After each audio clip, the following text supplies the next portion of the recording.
let's check in with America's lawyer, Mike Papantonio, host of Ring of Fire Radio, Ring of Fire TV, attorney with Levin Law. RingofFireRadio.com is the website. Hey, Mike, how you doing today? Tom, how are you? I'm great. No labels. I am so glad that you are paying attention to this, because when this group first came out, I thought, as an author, I know that, and you're an author too, we both know you can't trademark the title of a book.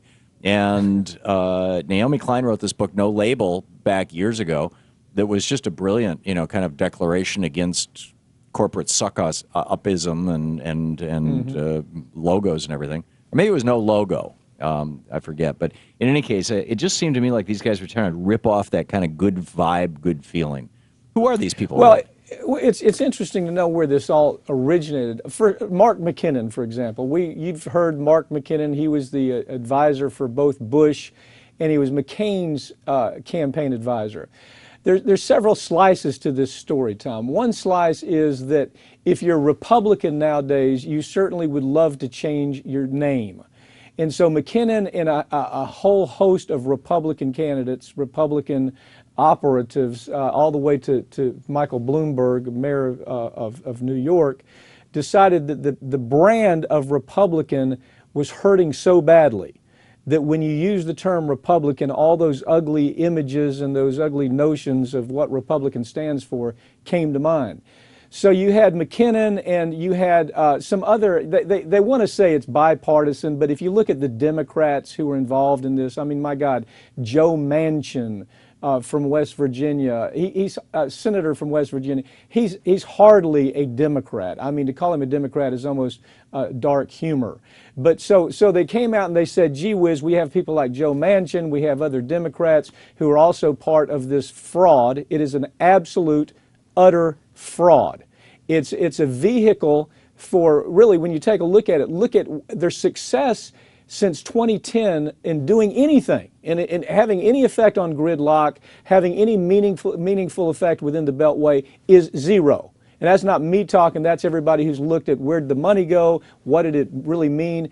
But it's a great money machine for the administration of these organizations. See, you have 501c4s popping up all over the country, Tom, and it's a money maker.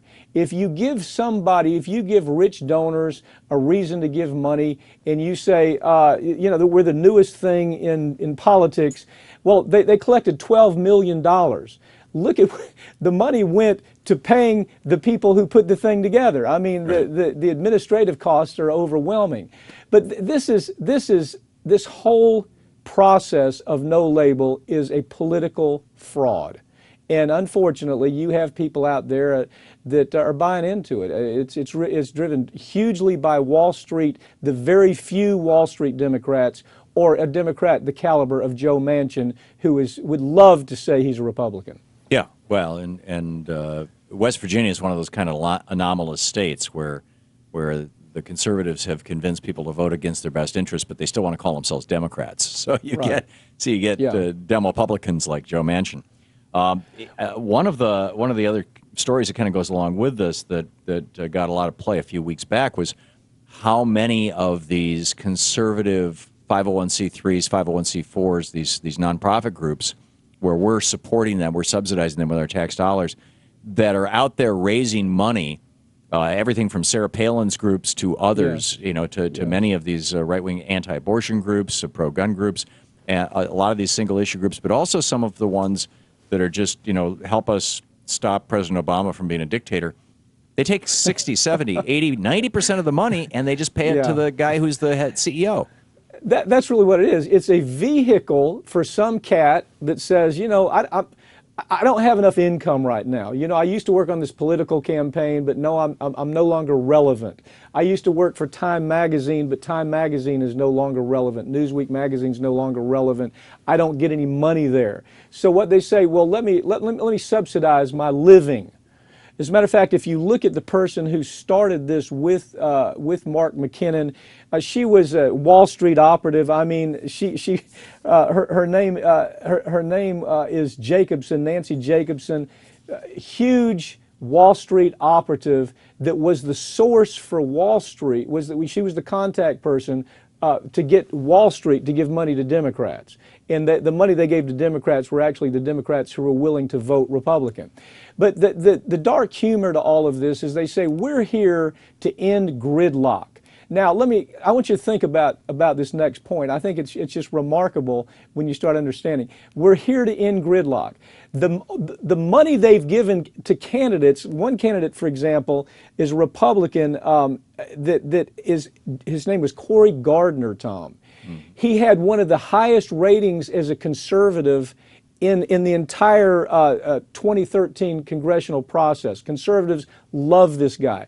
Well, Mark McKinnon and the Republican control of this no labels, who do they give money to? It came down to, do we give money to Udall, Mark Udall, or do we give money to this guy?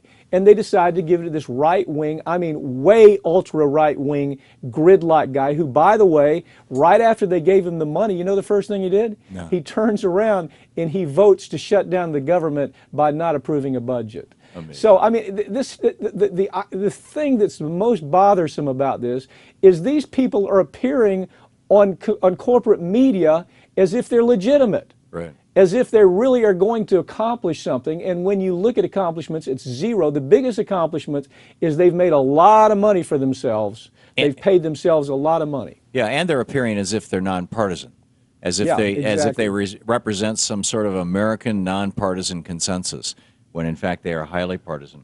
I just got go ahead. Well, one thing that I thought, the optics of this are almost childlike. When they launched this ridiculous organization, they had all of these folks that, you know, a couple of Democrats that really weren't Democrats, Lieberman types, showing up and saying, "Gee, this is the end all of politics. This is where we must go." They made them pledge the allegiance. The pledge was they had to pledge allegiance to the flag, you know, go through an American pledge. And then they said, from this day forward, go forward and end gridlock. They had about a dozen of them give speeches and, you know, some big thing that they had up in New York. And almost every one of the speakers within a matter of months was not only involved in gridlock, but driving gridlock. Yeah. So it's just a fraud. It's an absolute political fraud. Well, and here's an example of this, and this is just the caucus room conspiracy on steroids. I mean, it's still running.